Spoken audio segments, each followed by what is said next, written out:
I'm trucking on, and I'm trucking on. Move her on down the line, another town will do me fine. I'm trucking on, I'm trucking on. Howdy friends, and welcome to Truckin' On. I'm your host, Ward Richmond. I really appreciate you tuning in today, and I hope you enjoy the show.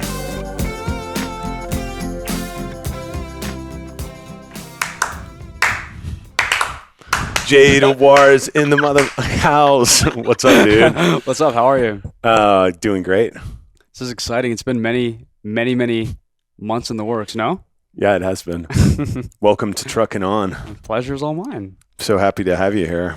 It's exciting. I was asking Rico, who's our videographer for the day. Rico, I messaged him at 4 a.m. today, like, I need you to come over and help, and he pulled it all together. And I said, my buddy Jay's coming over, and we have to get this on video. And I just, from conversations with you, actually, I decided it's important to do video to capture these moments. So I asked if he could record in my sauna because we met in the sauna. That is true. At the Crescent when I used to go there and when you used to go there. And I was like, who's this kid in the sauna wearing his workout clothes?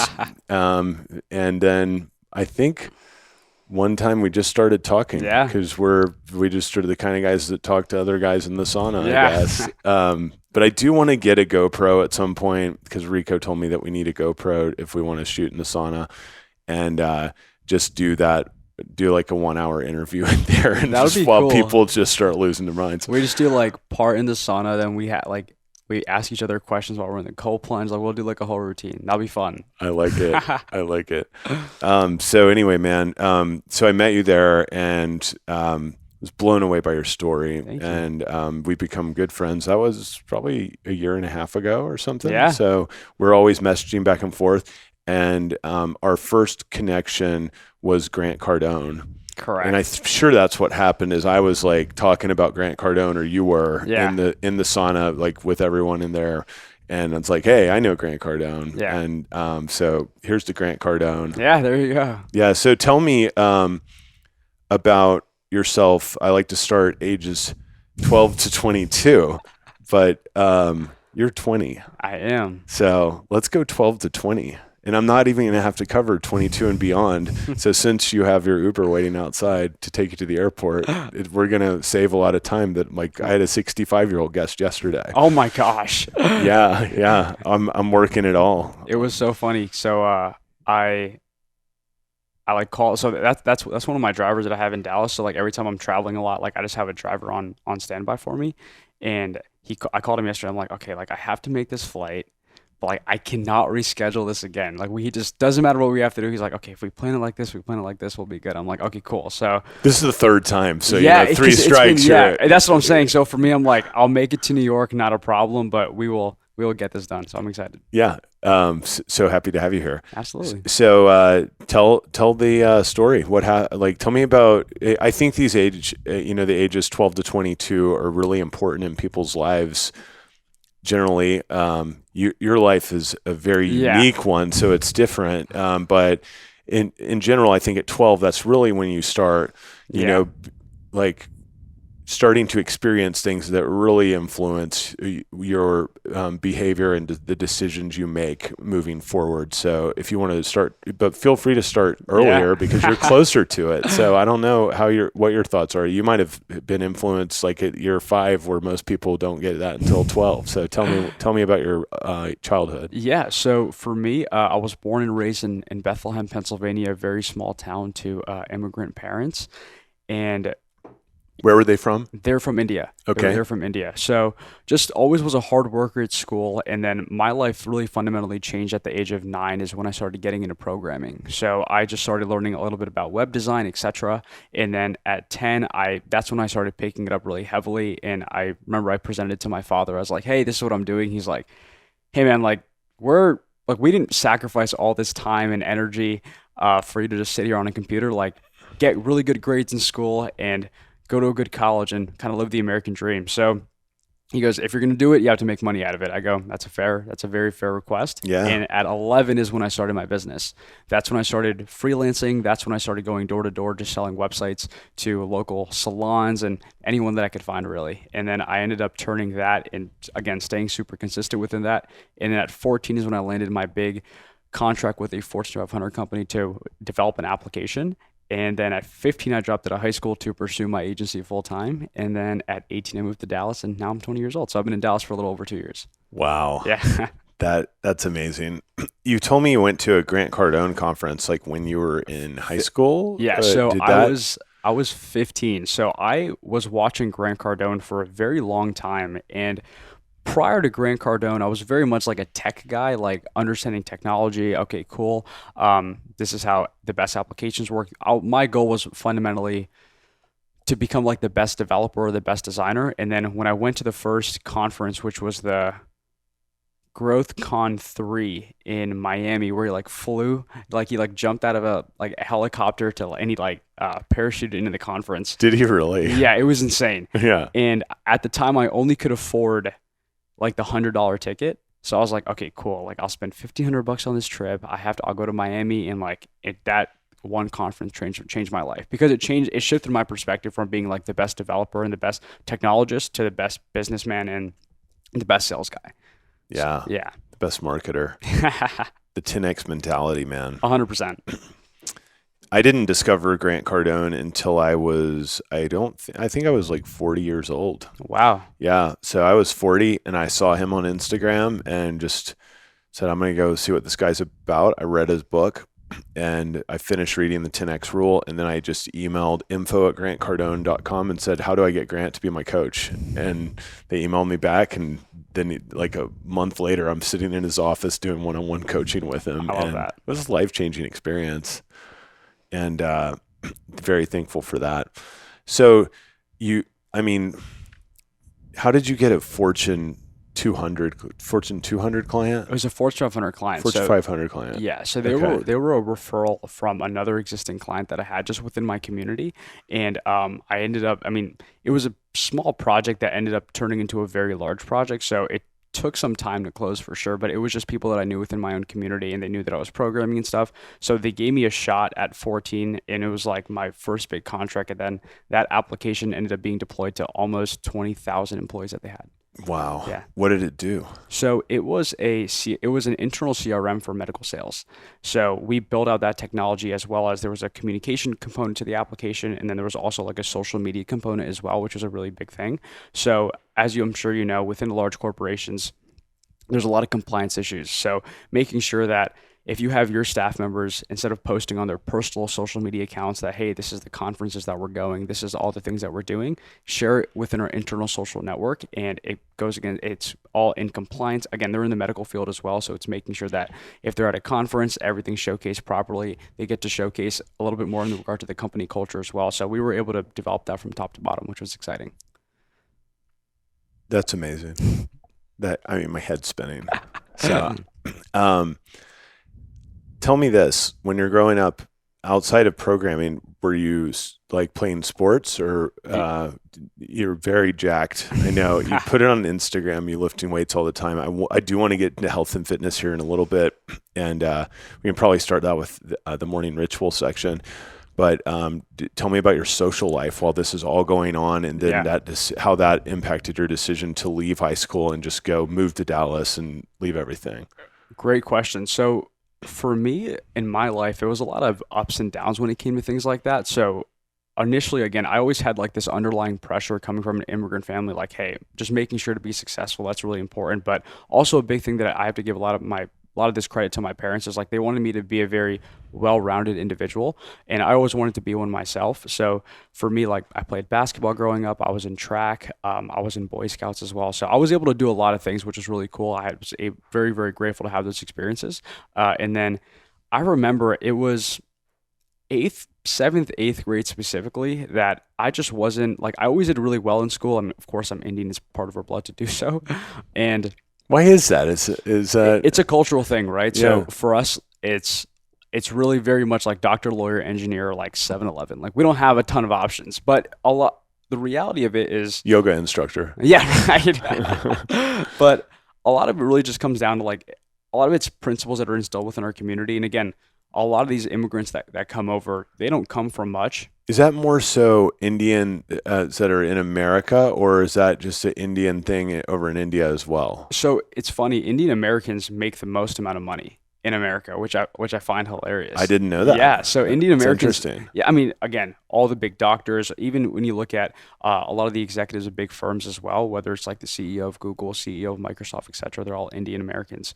But even in India, I mean, it's just education's really pushed hard, but specifically Indian Americans, for us, it's education's kind of the way out, right? Yeah. So I'm not saying entrepreneurship isn't. It's just there's so much more risk when it comes to entrepreneurship, whereas for becoming a great lawyer, becoming a great engineer, becoming a great doctor, it's a safe route that could really set yourself up for You security. follow the formula and you go Correct. play by the rules, make good Yeah. grades. You're going to Yeah, go succeed. Yeah. correct.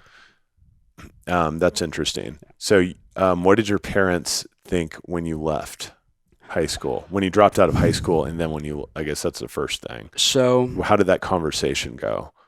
it Mom, was Dad? It was rough. So for me growing up, again, like my mom specifically was really big on education.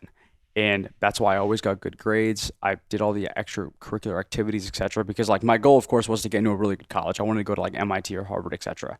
So what ended up happening was I just started getting into business. And then I remember it was freshman year of high school. And usually before a test, like I would study like 1,000 hours. Like I would make sure I know every question. And I got like an 80% on this test, and I just like didn't care. I'm like, man, it's whatever. Like I'm doing my programming anyways. Like I'm okay.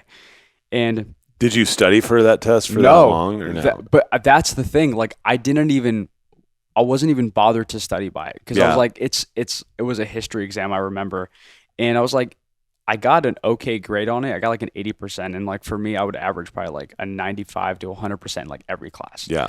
And I was like, okay, not a big deal. And I kind of kept that same mentality. And I just stopped doing my work in school, like stopped doing it all completely.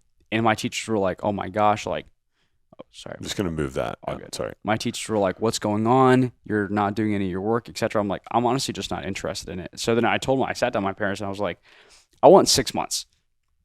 6 months to prove my point that I could do my business and triple this thing.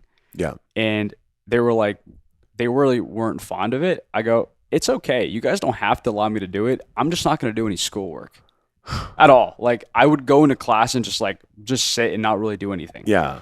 So what ended up happening for me then is I got switched to online school. So that's when I technically like dropped. So you were going to class still there for a bit and, Yeah, so and just like literally not not doing doing anything. anything. Like I remember I would go to class. I would have no idea what the exam was. Like what I would do is like, I would still have all my like freelancing projects and my like development projects. And like, I'm still trying to scale my company. So what I would do is I would just like write down ideas. I would write down code, like, okay, cool. This is how I tackle this issue. Here's the bottlenecks I have in my business, etc. Like that's all I would do. I would go to the bathroom and watch like Grant Cardone videos. Like that's literally what I would do. Yeah. So That is wild. So What did your teachers think about all of this? So it's so funny. A lot of them were just like, oh my gosh, like this guy's just running some like Mickey Mouse company. Like, oh my gosh, this guy's going to end up failing, all these things. Like I actually got a lot of hate from my teachers about it. It's so funny, but 2 or 3 of my teachers in high school specifically, they were like, actually like, you're a smart kid. Like you're in all great classes. Like you talk very well, etc. Just keep working hard on it. And I remember like 2 of my teachers, like they were just a big fan of me. And I was always a little bit of like the class clown. So I was always had good camaraderie with my fellow peers and my teachers. Like they would pass me on all my tests, etc. So it was cool. That's awesome, dude. Yeah.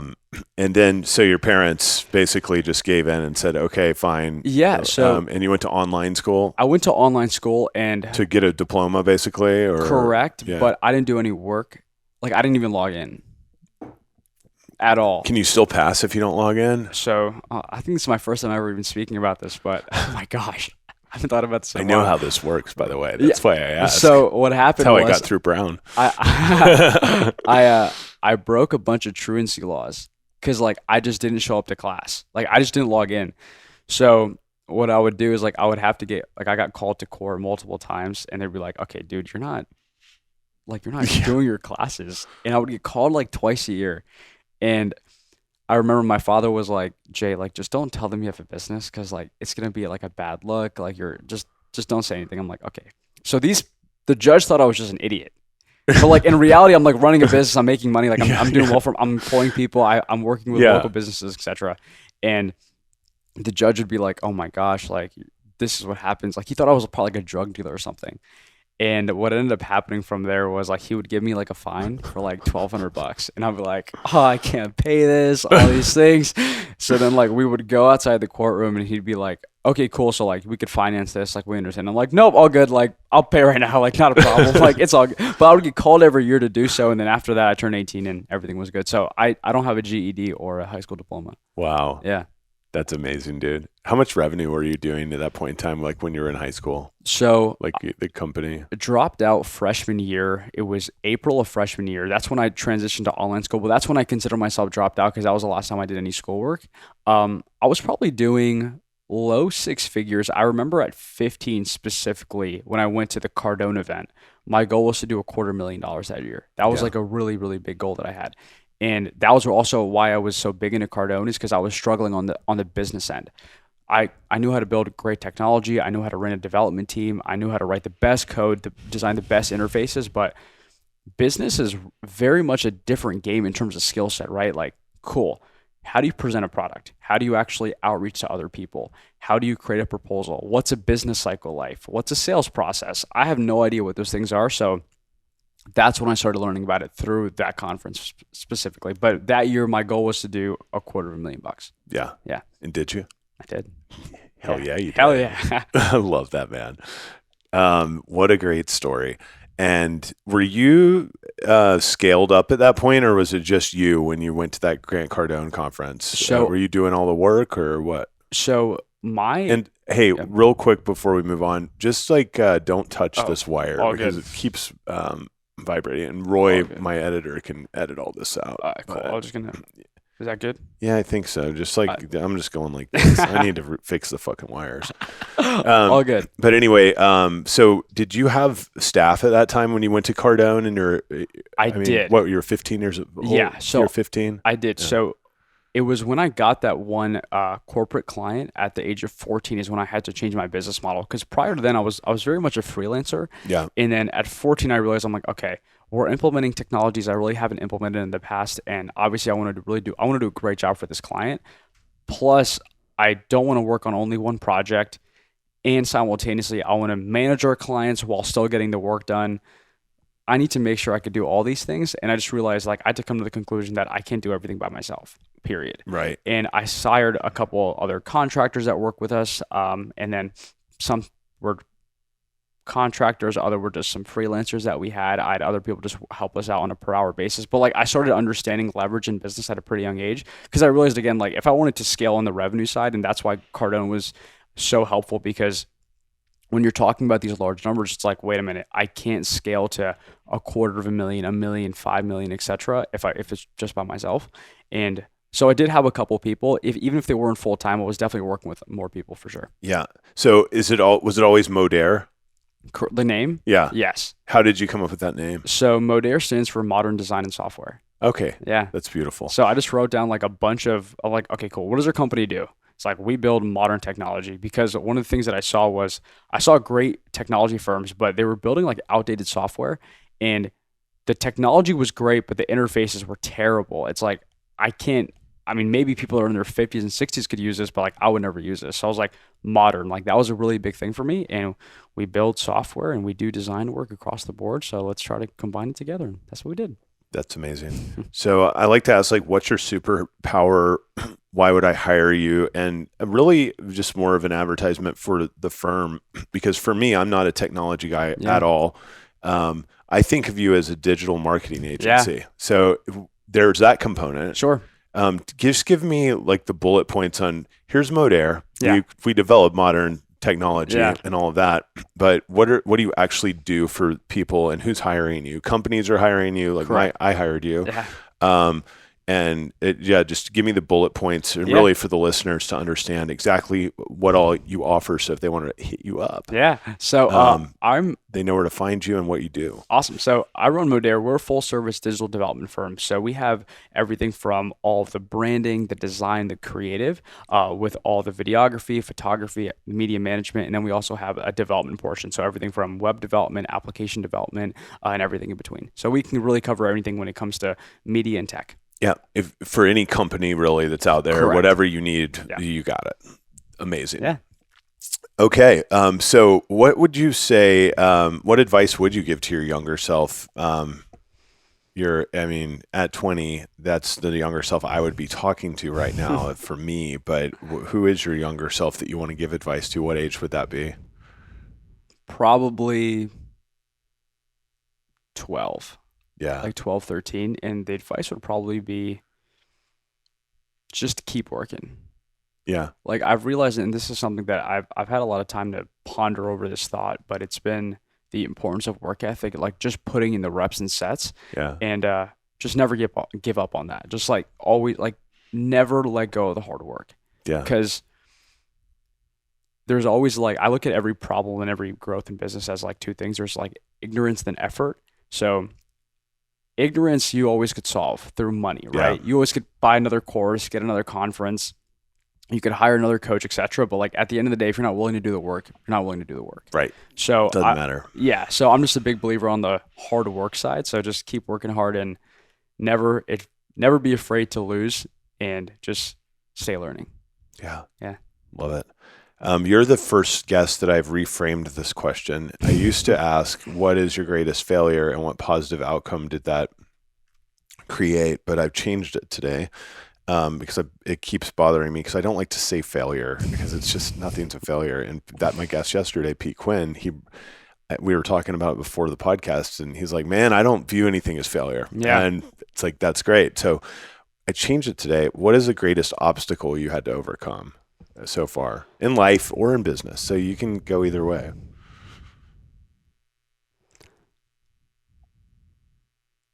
That's a really good question. There's been a lot. There's been some on a very micro scale that it's just like mess ups that we have, or it's an ignorance banner, like an ignorance barrier. Like I'll give an example. Earlier last year, we lost an RFP, and it was for a request for proposal for like $100,000 project, and I had like all of the lineups for me to win this thing, like knew the team, etc. And we lost. Like we were down to the final two, and we lost it. And it honestly should have been layup for the company. And it was just because like I didn't know the structure that they wanted like their proposals and their decks in. And it was a tough loss for sure, but I took great feedback on it and they sat me down. I'm like, hey, shoot me straight. Like where did I go wrong? He's like, okay, this entire format's incorrect. Like terrible. I go, fair. He's like, this is how it should be. I go, great. And now we actually work for that company, which is super exciting. They're one of our biggest clients. And yeah, so it's one of those things where in the short term, I mean, it was painful, man. It was so painful. I know the feeling, dude. Specifically when, I knew both of the principals of the company. I knew so personal. I mean, it's just a gut punch. It should have been such a win, such an easy layup. But again, that was very much my fault. And then simultaneously on a much broader standpoint, I just went through a lot of challenges when there's been like 2 or 3 really big ones in life. One was, do you watch Gary Vaynerchuk by any chance? Yeah. I love that. So one thing that Gary Vee used to say a lot, especially when I was like started watching him at like 12, 13, 14, was everyone thinks they're doing well until the hockey rink changes into like an ice skating rink. Or I'm sorry, like an ice skating rink changes to like a football field, right? And what he's referencing is like 2008 when like the market's fundamentally changed. The way business is done fundamentally changes. Right.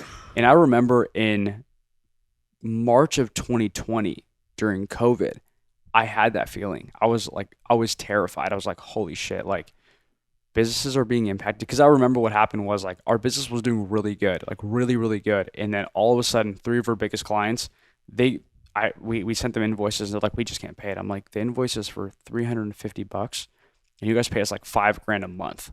They're like, we can't afford it.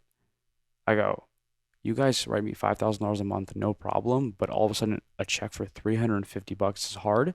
Like that scared me. And we lost like 90% of our receivables that month and at the beginning of COVID. And I watched a GC video, funny enough, and it was like, this is going to be the hardest time. And I realized, I'm like, okay, if I could get through COVID and flourish, I'm going to flourish in business for sure. Oh yeah. And I ended up doing very well through COVID, but then I was also in my hometown. I'm like, okay, if I move outside of my hometown with no new connections, no family, if there's a problem, I can't call anybody. If I could do well in this, then I think I'll be okay in business. So when I moved to Dallas, like people think I knew people here. Like I didn't have a single friend, client, colleague, nobody. And that was 2 years ago. And I look back at it right now. It's been a beautiful journey to say the least, but it was very interesting. Man, that was a definitely, those are two really big obstacles. You can call me, brother. Yeah, absolutely. Anytime. Yeah, I love it.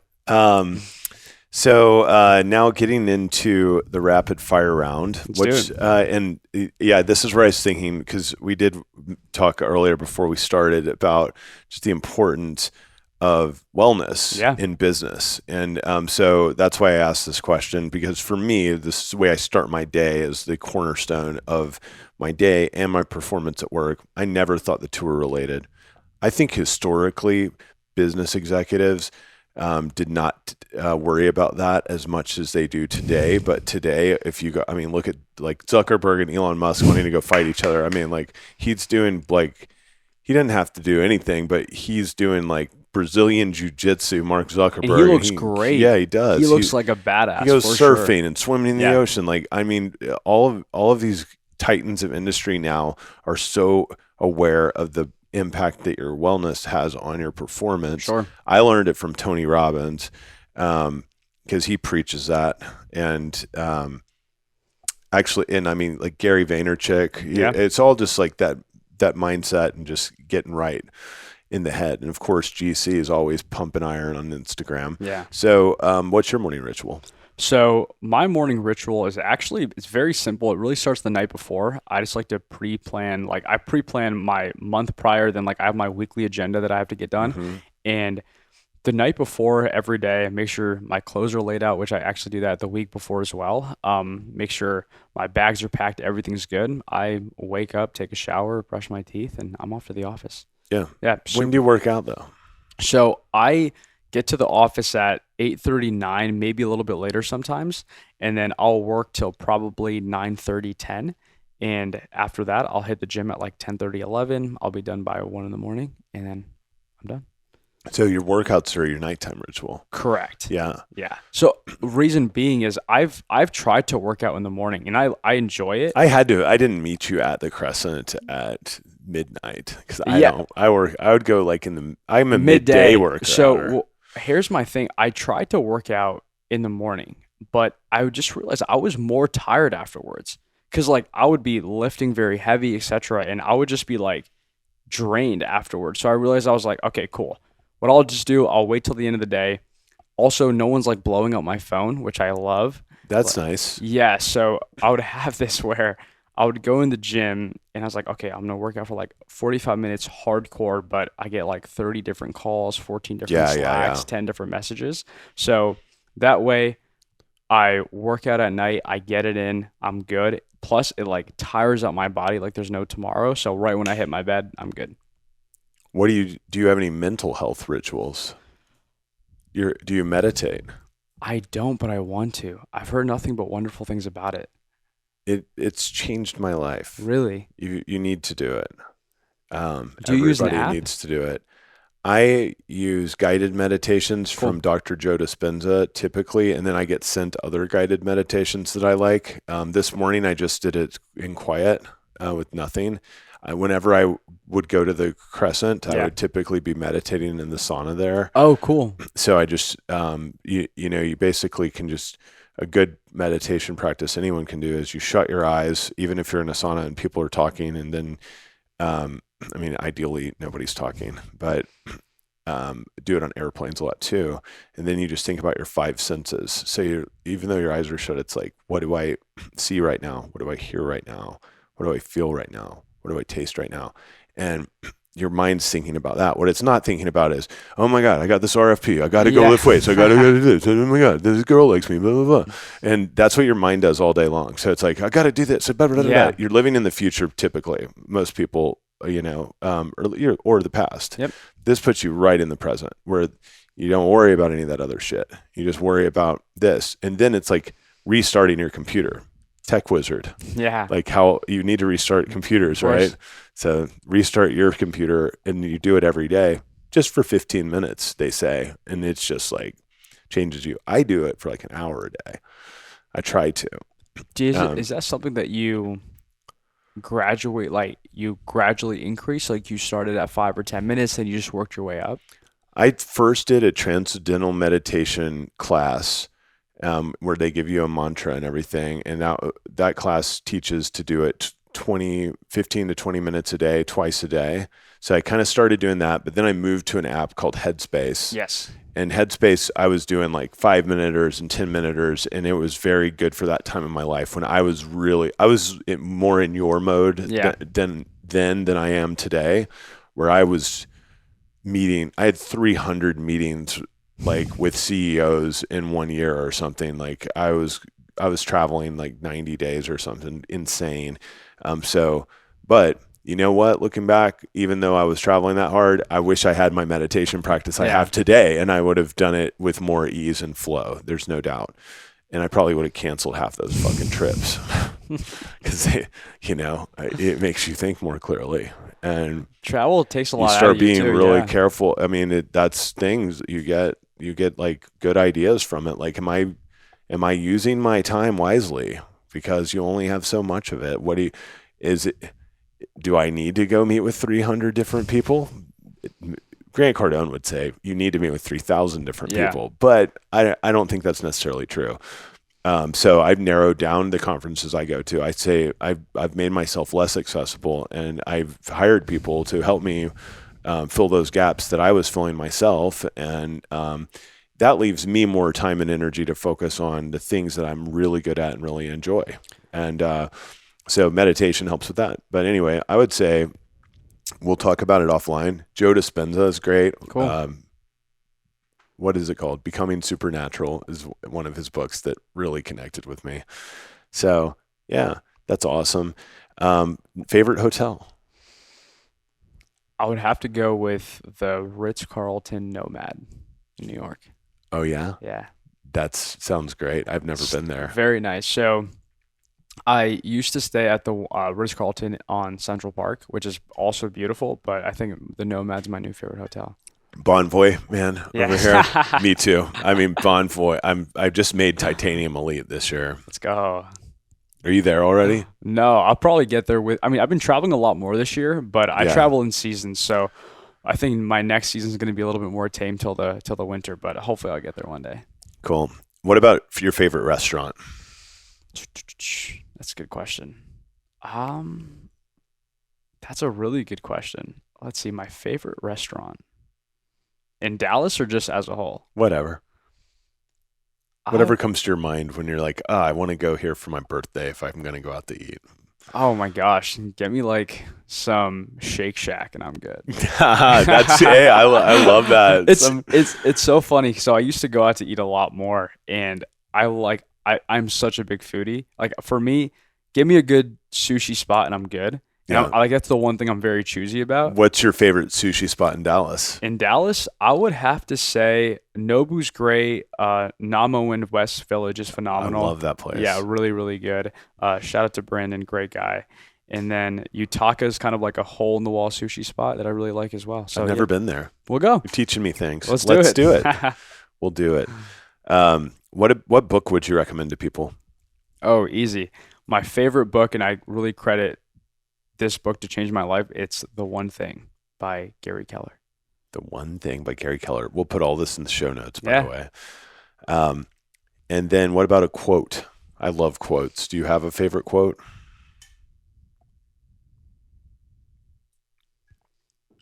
Casey Neistat said he has this tattooed on his arm and it's just said to work harder. And it's simple and I'm like, I like that. I love that. I like tattooing words on my arms too. I should get into tattoos. Yeah. You should. Yeah, you should. You might piss your parents off more. I waited till I was 21 to get a tattoo. I got like 8 more months then. Perfect. Yeah. Just wait 8 more months. And what about music?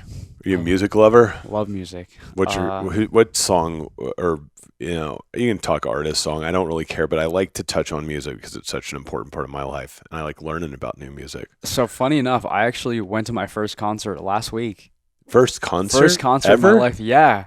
No shit. I took this girl I'm seeing right now to Drake. I was in New York last week as well. Oh, that's cool. Yeah, and it was such a cool. I mean, Drake's probably my favorite artist, but it was so cool because it's crazy to think about from like a business standpoint. Like all these people are paying like hundreds of dollars to come here on a Thursday, but then it was really cool. Like during the entire concert, he had like this monologue that I actually hit a little bit like really close to home. And it was when he was doing one of his first concerts. It was like in like a lunchroom, and like barely anyone showed up, and it was just crazy to see him. Like this guy is selling out stadiums every night of the week.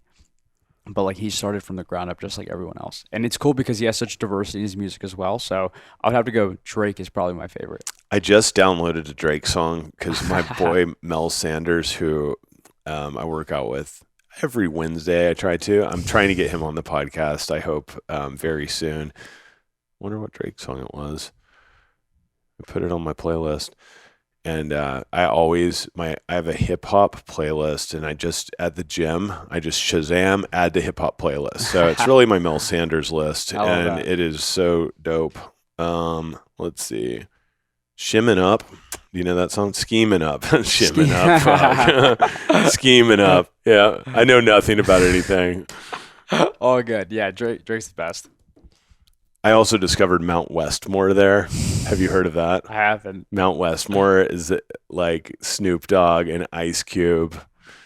And who else is in that group?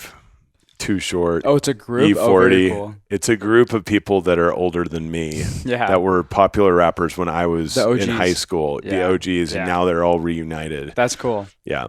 So that's badass. I would like to go to a Drake show and see him play Shimmin' Up. What charity or cause is important to you? I would have to say anything regarding education. Yeah. The reason being, it's not one specific charity that I lean more towards. It's just because I realized education is so important, and this is coming from a high school dropout, which is even more funny. This is funny. Yeah, but I would have to say anything regarding education. Like if I could ever get to a platform in life where I could inspire other people to just work harder, even if it's not getting a business, because I think even 9-to-5s are like underrated. I think 9-to-5s are great. Just if I could inspire other people to just like take accountability in their life, educate themselves on whatever they need to improve their life, like I think that's a big win. Yeah, that's great. How much time do we have? I know you got to go to the airport. We got enough time. I have a question for you about education, because I did think that was pretty ironic that that's a cause that you care about. What would you teach in school versus what they teach in school currently?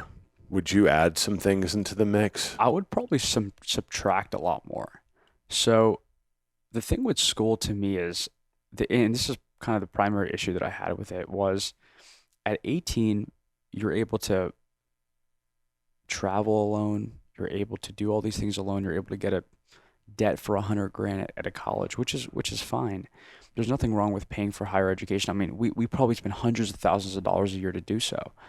But for me, I want to make sure, like, if I was running a school, like, I would teach people, like, hey, here's how you dress. Here's how you communicate. Here's how you actually express yourself. Here's how, if you're pitching an idea, here's how to do so. Here's how you write a great email. Here's how you meet new people in a new city. Like, I would eat food from the whole world. Like, I want people to, like, I would just do school up, like, very differently. I would teach people about financial education at a young age. I would teach people about real skills that they're going to use, right? And because, I mean, again, we're not taught even how to communicate. Like, I think communication's such an important task. Public speaking is so important. I think health and fitness is so important. And the fact that even growing up, at least where I went to school, it was like we would have like gym class like once a week Yeah. for like 40 minutes. And like a lot of people just like were bullshitting during the class anyways. Like I would make fitness like a big part of it. I would make, instead of 40-minute classes 8 times a day, like I would change it up. Like, hey, here are these like core subjects that would make you a great human being. So then at 18, if you're like, I want to pursue A, B, or C, now you're informed to make that decision, right? Right. And I think that'd be fundamentally the main difference that I would have if I ran a school. Amen, brother. I agree with everything you said. It's something I've been thinking about a lot lately. I talked to my 9-year-old daughter last night about school. She wants to be homeschooled. It's like, well, what would that look like?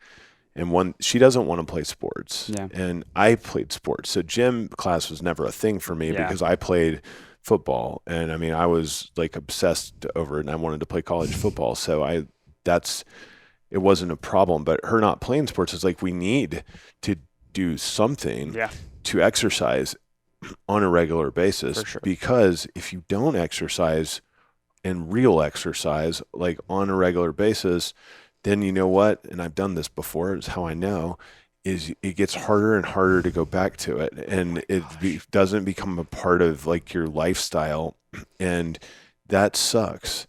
And you know, it makes you sad. It makes things tougher. It makes it harder to sleep at night. And oh my gosh, absolutely. And I always, like I said, I played sports since I was in kindergarten. I was telling her that, like when I was her age, I was playing.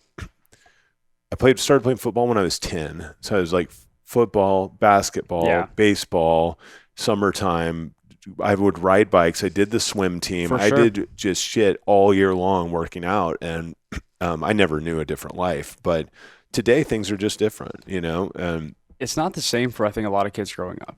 Or like kids are not ripping up the neighborhood on their bikes. Absolutely. Like I mean, we were just jumping off the steps going up to our neighbors' houses and things like that. Now everyone's literally glued to their phone, and it's so interesting that you brought that up because people look at me now like, oh, like Jay's in shape, but like I went through I used to be 180 pounds. Now I weigh 135 pounds now. Really? Yeah. Yeah. Since I've known you, you've been.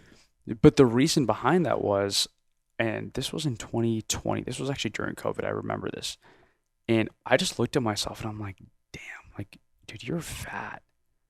Like, because I didn't buy like luxury stuff, but when I started making money, my thing was like, I would just like Uber Eats food, right? Yeah. And I would constantly be Uber Eatsing food and stuff. And I realized I'm just like a weak individual, right? Like, because again, my goal in life isn't just to make a bunch of money or run a great business. Like that's one avenue, like that's one part of life.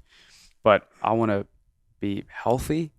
I want to be able to have a great lifestyle. Like I want to check all the boxes in life. Yeah. And I did this 75 hard. Yeah. And this was during COVID. Gyms were closed, and I would just go and sprint and run. And I lost like 35 pounds during that. And ever since then, I've been just like refining my diet, refining all these things. I didn't even lift during that time. I just did a bunch of cardio, but like now I lift, now I have my diet on point, etc. And I know we were talking about that a little bit earlier. What is your diet? Right now, it's intermittent fasting. I will eat usually one meal a day, which is just Chipotle, and then I'll have protein shakes or protein yogurts around that, and then a bunch of caffeine. Yeah. And the reason why I have that is because it's sustainable as I travel too. So for me, what I had prior was like, okay, I would make all my food at home. Okay, I don't have time to do that, especially when I'm cooking for just one person. So I was like, I can't do that. Plus, I'm at my office all day.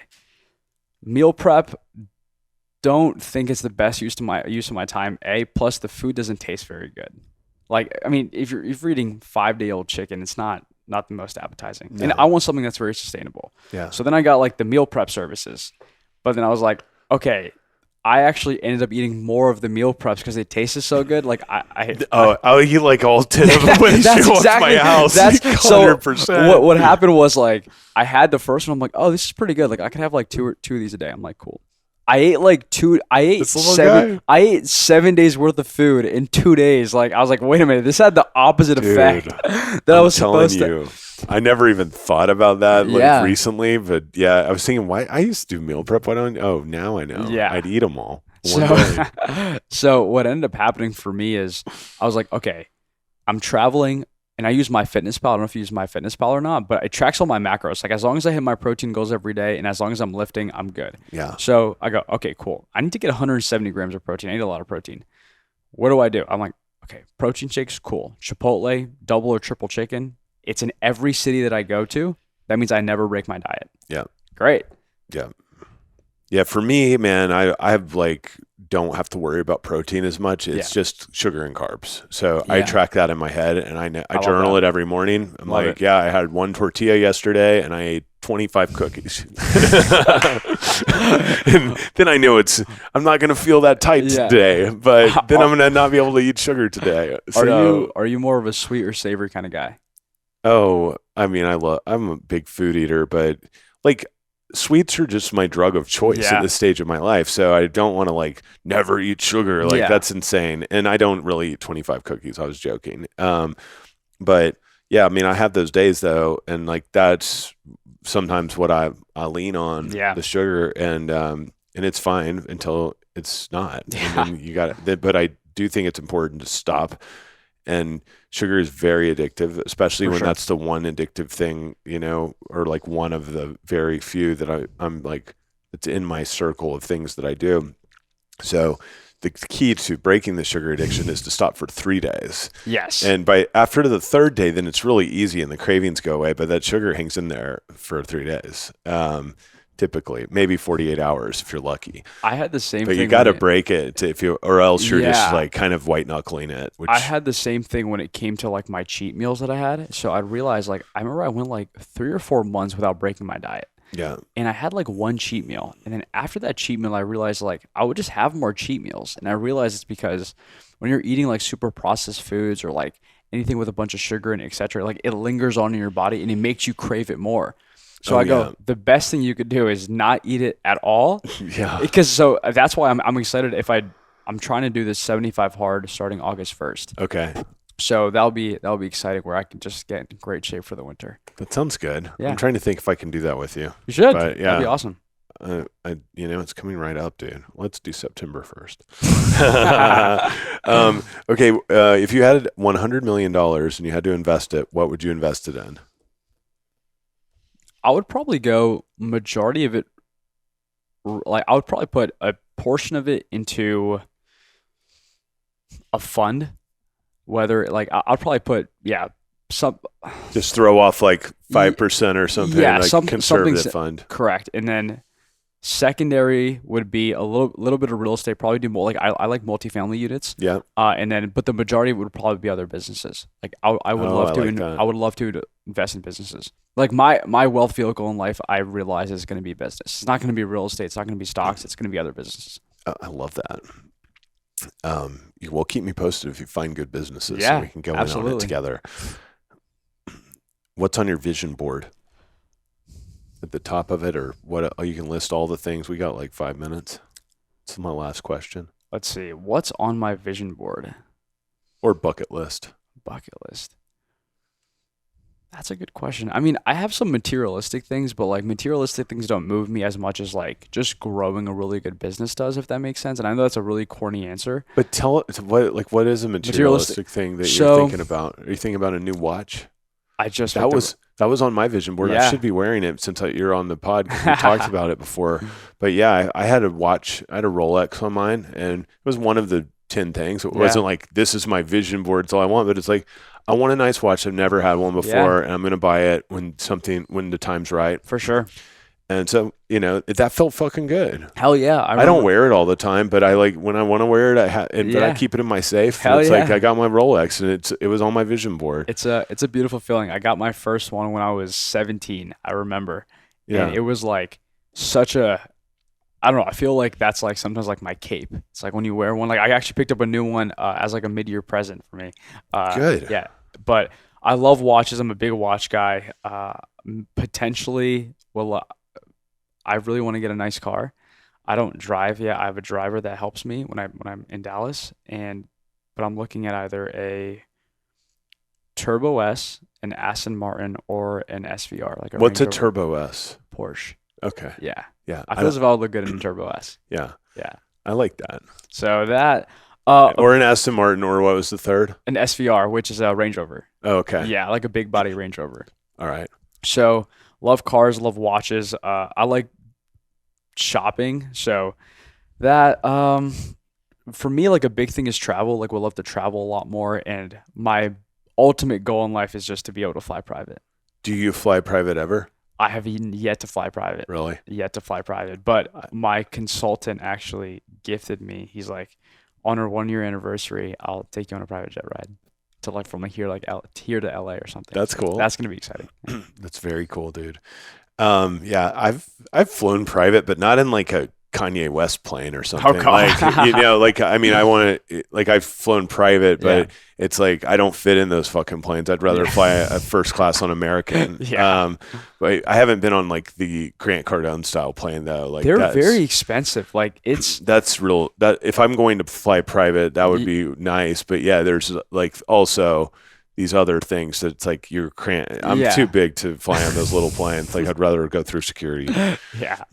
It's funny when it comes to like levels of wealth, there's definitely like levels of the game. And there's even when it comes to private jets, there's like, once you're able to fly private, it's like what tier of private? Then like the ultimate luxury in life is probably like buying a yacht. And once you get to the yacht level or like the mega yachts, then it's a different conversation. But yeah, flying private is definitely a big goal for me.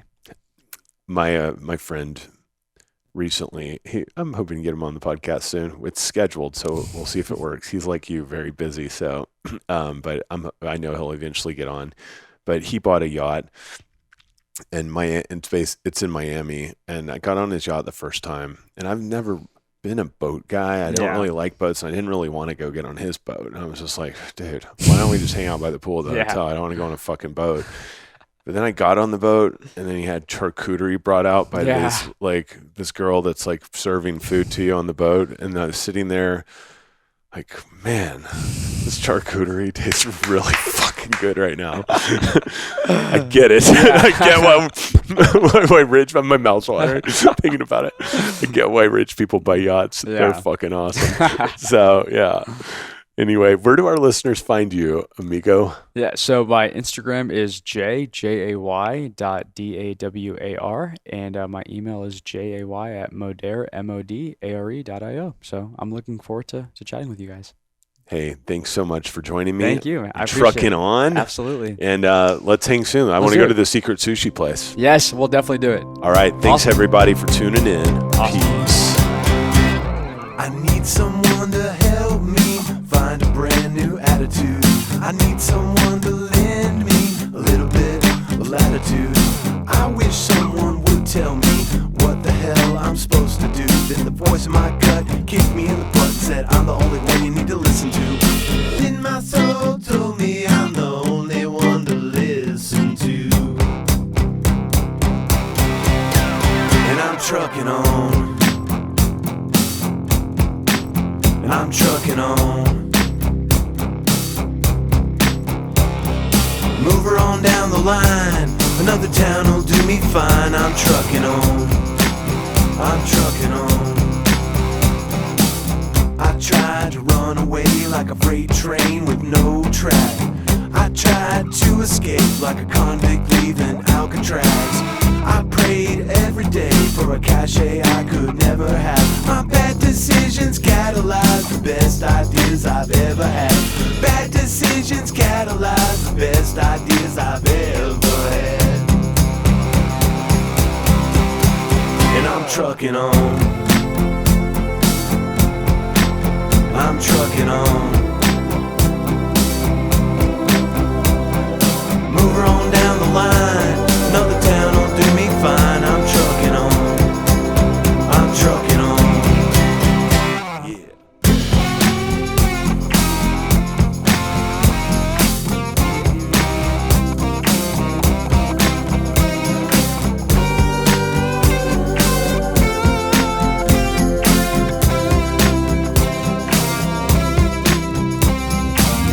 So much shame when I share my little lies.